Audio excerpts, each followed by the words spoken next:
Okay, hi guys, welcome to another video. This is another one more video in the series of the one eye width, using the one eye width for all your portrait drawings. This is going to be a short video. In this video, we're going to see how to actually use the 1/3 grid for portrait drawing, but blended along with the grid that we discussed in the past few videos. That is the one eye width. We are going to blend the one eye width grid along with the 1/3 grid to make your job even more easier while portrait drawing. So this is the 1/3 grid, and as you can see, it's very easy. You draw a line for the chin and then you divide. You take three equal areas: one for the base of the nose, one for the top of the forehead, the eyebrows, and one for the hairline. So this is how most artists use this thing, but these measurements are a bit vague. So for this, we will superimpose our one eye width grid over this to get the more accurate placement of the elements. So basically what we are worried about here is where exactly is the eye, how far does it drop from the second 1/3 line, and where is the lips, where's the bottom of the lips. So if you use the one eye width along with this width, the 1/3 grid, your job is more easier. Drawing a portrait is much more easier. Now we'll see this next picture. So here's the 1/3 grid. So basically you have the first 1/3 part, that is from the chin to the nose, base of the nose, and from the base of the nose to the top of the eyebrows, and somewhere, this is not exactly top of the eyebrows. It could be some artists will draw it as the base of the eyebrows, some will draw it at the top of the eyebrows, some will draw the middle of the eyebrows, depending on the tilt of the forehead. You need to look at this area, the tilt of the nose. It tells you whether the face is inclined like this, or like that. Okay, and then the third 1/3 part is for the hairline. So you have 1/3, 1/3, 1/3. What we do is we make it even more easier. Now this grid says that this area, that is the middle of the lips, the lip line as you call, the center of the lip line, is 2/3 the distance from the nose, base of the nose to the base of the chin. Now this is not easy to measure. Okay, for me it creates stress while painting to measure all that. I normally don't use grids. I usually just eyeball the whole thing, which is I'll make another video about that. So you learn these grids to make it easy for you in the beginning, and once you're more thorough with the placements and the dimensions and the locations of each element of the face, the lips, the nose, and the eyes, you can then work more freely by just eyeballing everything, and the placements will come almost exactly. So these grids I use more in the starting or in more complex portraits. Okay, now what we do is we know that this one eye width, which is this one, okay, is the distance between the eyebrows. So we mark this 1/3, and we know that the distance between the bottom of the lip to the bottom of the chin is almost one eye. So that you mark it as the base of the lips, and half of that will be the top of the lips. So normally, approximately on an average rate, the top of the lips comes to around half of that distance. All right. So you mark 1/3, 1/3, 1/3, and then from the bottom of the chin you take 1/3, one eye width, you get the base of the lips. From there, half will be the top of the lips, and from the nose, 1 and 2 will give you the center of the eye line. And below that eye line, like we discussed last time, will be the base of the eyes. From there you mark one eye width, you get the top of the eyebrow. So this grid way, the way I'm describing it to you, is more easier. It makes your work more easier, provided the face is vertical. All right. So go ahead and try this method. So I'll just show you one more example here in the previous one. Okay. So here is a 1/3 grid. You have the first 1/3, the second 1/3, and the third 1/3. All right. Now you take the eye width, which would be about so much. All right.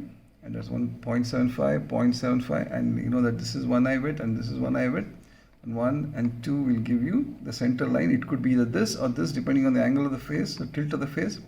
So let's do that again. 1, 2, and here it is the outer corner, and from the base of the eyes it's almost one eye width to the top of the eyebrows. So once you mark the 1/3, 1/3, 1/3, you get the base of the lips, the top of the lips, which is approximately center of that, and then you get the location of the base of the eye. The base of the eye is, of course, you take 1, 2, right, and the center line. Once you get the center line, is just below the base of the eye, is just below that center line, just slightly below. The top portion is more higher than the base portion. We saw this last time. So it's very easy. One third, one third, one third, one eye width, one eye width, one eye width, one eye width. Shift the side and one eye width, and you're ready to go. All right. So this is all the video is about, and this concludes the series on the one eye width. So please use this grid in your portrait drawing. Remember, these grids are just for the average face. They are not precise engineering sort of thing. It's just a grid to help you locate the thing. So here we have, this is one third, this is the second one third, and the top one third for the hairline. And once you get that, you of course you measure the one eye width. So from the base of the chin, you get the base of the lips, mark the base of the lips, and from there to the top of the bottom of the nose, center of that, and maybe slightly above is the lips. Okay, you need to eyeball this while actually finishing the portrait.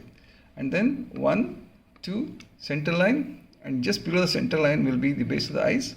From there, you get from the base of the eyes, one eye width height is the top of the eyebrow. So you draw the line there, and you get it. All right. Now for the use this grid and then combine this along with your Loomis method for drawing faces at an angle. I'll just show you how the Loomis method works. So for example, you have a face that is tilted downwards, so like this, and the box of the face may be looking like this, and it's got perspective obviously. So this would be the box that contains the face. Now how do you draw this? Obviously you can't use this grid, so you use the Loomis method, which if you go to YouTube and just search for the Loomis method, you will find a lot of tutorials there. Get the book, read the book. So basically you draw a circle for the head. So this would be a circle. Remember, this is not exactly vertical. Okay. Now you get this angle and you draw the center line over here. This will be the eyebrow line. Imagine this is a ball and draw the center eyebrow line like this, and the top center like this. And so every ball, every cube will have 3 axes, the X, Y and Z. So you do it like this and you get the axis. This is the center point and this is the center point of the forehead. From here you drop a line that goes in this angle, and you get like that. Okay, and here of course you have to chop away the sides. Again, please search and study the Loomis method. Alright, now we use our faithful eraser to remove the bulge in the ear part, and slowly we get the shape of the ears. So this is like that. Now this measurement from here to here, this is 1/3, and you just approximately put 1/3, and here also. Okay, so continuing that. Sorry, I got a call, I had to interrupt it. So back again. So because the box is, we are looking down at the face from top, there is a perspective thing. So the vanishing point will be somewhere over here. So from here the vanishing point. The same thing applies to this. So because of that, this 1/3 will not be the same as the second 1/3. So if I place 2 equal 1/3 and then reduce it as foreshortening, so that would be the base of the chin. So now you can finish the Loomis method, the eyebrows, the ridge of the eyebrows like this, and you basically get the structure of the face. So from here we join it like this, we get the cheekbones like this, and from here we join it like that, and the ears lie in this. You need to study the Loomis method to get this. It's a beautiful system. So the ears over there and face over there. Now when you get the Loomis system like this, the Loomis head, now it's ready for you to place the elements. Now we know that with our one eye width grid, half of this would be the base of the lips and half of that would be the top of the lips, and somewhere here maybe slightly you can use a 1/3 distance from that to measure the lip line. So you draw the lip line like this, and here the eyes would lie. This would be the eye width, one eye width. So from there, again this is foreshortened obviously, so you can't hope to get the exact width. So I'll just do a rough version of that. And so here's the eyes, and then the eyebrows.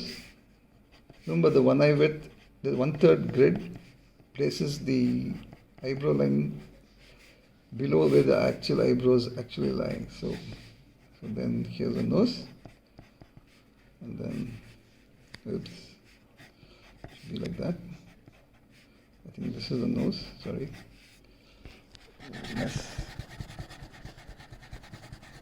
Alright, so here's the nose, and there's the lips, and that's the chin, that's the base of the jawline. So this is a Loomis method. Using this method, you can get a pretty good placement in a 3D in any angle that you draw the face. You'll be able to, get the accurate, almost accurate placement of the elements of the face. So please use this and use the 1/3 method along with the eye grid. So we have 1/3, 1/3 and 1/3. This will be the hairline. So half of this will be one eye width, and this is the base of the lips. Half of this will be the top of the eye, the lips, and somewhere there will be the midline. This is the chin, and you know that this is 1 and 2. Half of that will be the eye line. So somewhere here is the eye line, which means you get the eye line like this, and exactly one eye width in the middle, and then you draw it like that, and then you measure one eye width from here to here. You get the eyebrow line, and you get that, and you get this, and then the triangle of the nose comes over here, and then a bit of shading, and then you draw the cheekbones, and then connect everything, and then you take this width, this from the center of the eye to the bottom of the chin, it will be exactly to the top of the skull. So there you go, and 0.75 here, this will be the side of the face, and there you go. So this is pretty much how you do that. Alright, so all the best, happy portrait drawing, and this will be the last video in this series. Next we'll be doing some actual paintings, and I'll hope to see you then. Alright, take care, and over and out for now.